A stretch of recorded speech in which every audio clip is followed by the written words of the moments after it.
अब जो नया अध्यक्ष मिला है कांग्रेस का, और उसके साथ साथ जो लोकतंत्र की बात होती रही, तो क्या कांग्रेस में जो अंदरूनी लोकतंत्र है और उसको लेकर के जो बार बार उस पर सवाल उठाए गए, क्या कांग्रेस ने कई सारे सवालों का जवाब इस चुनाव से भी, और साथ साथ राहुल गांधी कई सारे उनके ऊपर जो आरोप लगते थे उन सब से भी उनके जवाब देते जा रहे हैं क्या? ये समझना चाहूँगा डॉक्टर प्रकाश माफ करें, डॉक्टर दीपक पाचपोर जी से।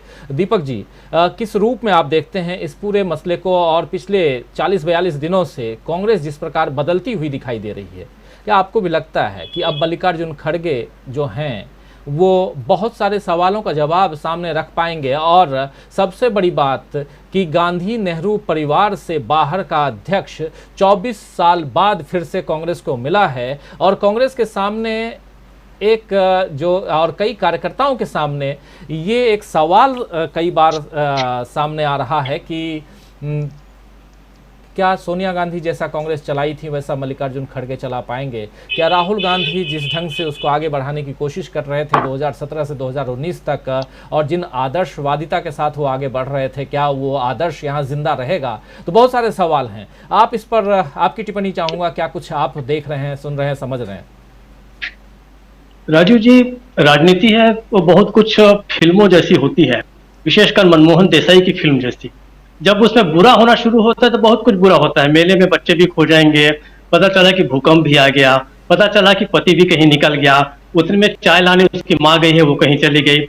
और जब अच्छा होना शुरू होता है तो सब एक के बाद होने लगता है। वहीं पर उसका भाई भी पहुंच जाएगा, पिता भी अपने बेटे को पहचान लेगा, उसी समय उसकी माँ की आंखें भी, रोशनी भी लौट आएगी मंदिर के सीढ़ियों से टकरा कर। तो कांग्रेस के साथ अब मुझे ऐसा लग रहा है कि जितना कुछ हो रहा है वो कुछ अच्छा ही अच्छा हो रहा है। ऐसे वक्त में मल्लिकार्जुन खड़गे अध्यक्ष बनाए गए हैं कि उन्होंने अपने आप सारे के सारे जवाब जो हैं विपक्ष को दे दिए हैं। न केवल विपक्ष को जवाब दे दिया, बल्कि उनके ऊपर एक जिम्मेदारी भी डाल दी कि भाई देखिए, अगर आपको लोकतंत्र सीखना है तो आपको हमसे ही सीखना चाहिए। क्योंकि भारत में अगर हम 3 तरह के इतिहास को टटोलें, पहला स्वतंत्रता संग्राम का इतिहास, दूसरा लोकतंत्र का इतिहास, और तीसरा संसदीय राजनीति का इतिहास, तो तीनों की जो जड़ें हैं और तीनों की जो शुरुआत है वो नेहरू परिवार से होती है। मैं अक्सर कहता हूं कि भारत का इतिहास जो है स्वतंत्रता संग्राम का, राजनीति और लोकतंत्र का, वो किसी भी एआईसीसी के दफ्तर से या वो संसद के भवन से नहीं शुरू होता है, वो आनंद भवन से शुरू होता है, इलाहाबाद के।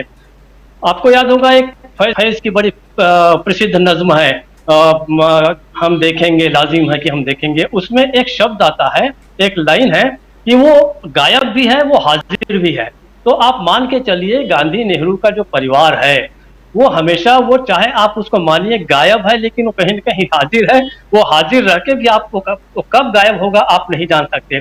तो जिन लोगों को ऐसा लगता है कि खड़गे के आने के बाद अब गांधी परिवार की छुट्टी हो गई है, तो वो अपनी गलतफहमी को दूर कर लीजिए। क्योंकि इस देश की राजनीति की जो आत्मा है वो गांधी की है, और उस आत्मा के प्रकाश में ही जो शरीर चल रहा है वो नेहरू खानदान का ही दिया शरीर है। जब तक देश है, जब तक लोकतंत्र है, जब तक संसदीय प्रणाली है, आप बताइए कि वह नेहरू गांधी परिवार के उल्लेख के बिना, उसके रेफरेंस के बिना पूरा किया जा सकेगा। तो असली बात यह है कि बहुत सारे आशाओं पर, विशेषकर भारतीय जनता पार्टी के बहुत सी आशाओं पर बड़ा विकट तुषारपात हुआ है। एक तरफ उनको संसद के अंदर और संगठन को चलाने के लिए एक बहुत ही मजबूत नेता मिला है, जिसके पास अच्छा खासा अनुभव है, और उसने वो टेस्टेड एंड ट्राइड नेता है, हम जिसको कहते हैं आजमाया हुआ है और सफल नेता है।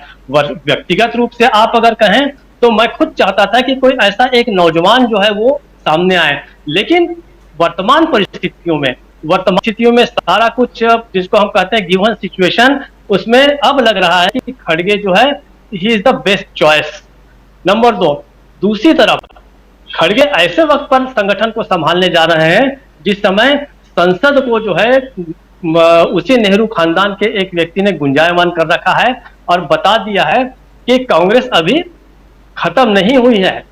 ये सारी परेशानी जो है वो भारतीय जनता पार्टी की है। इसीलिए मुझे लगता है कि आज आप देखिए कि कहीं भर जो ट्रोल आर्मी है भारतीय जनता पार्टी की, उसने कोई भी नेगेटिव किस्म का कुछ भी आज सोशल मीडिया पे आपको देखने को नहीं मिलेगा।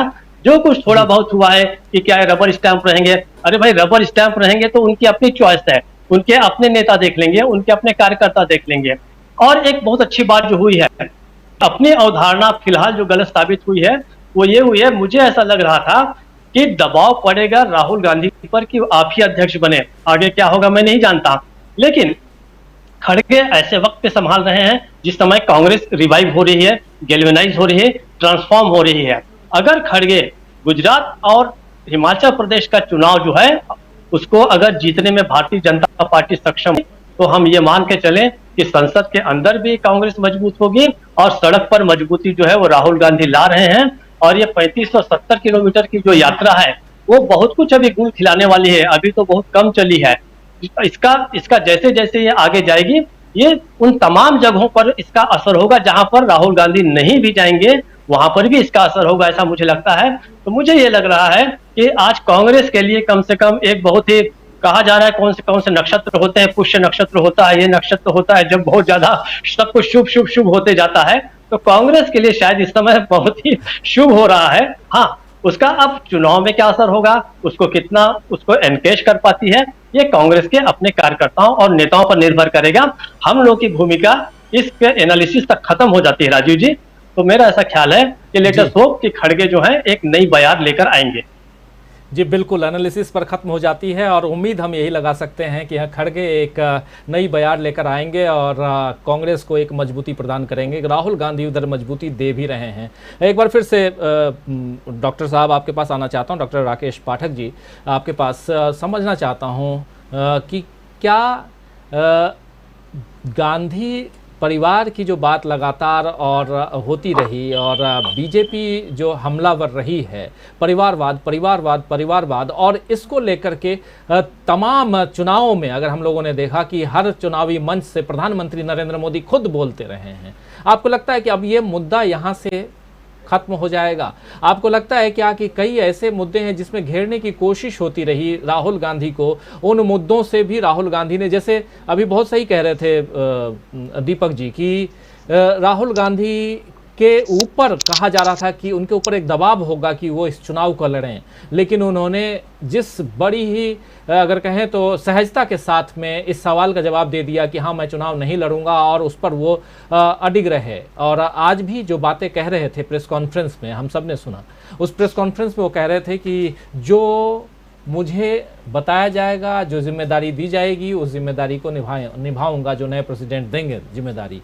तो एक सहजता दिखाई दे रही है और इसको लेकर के, और साथ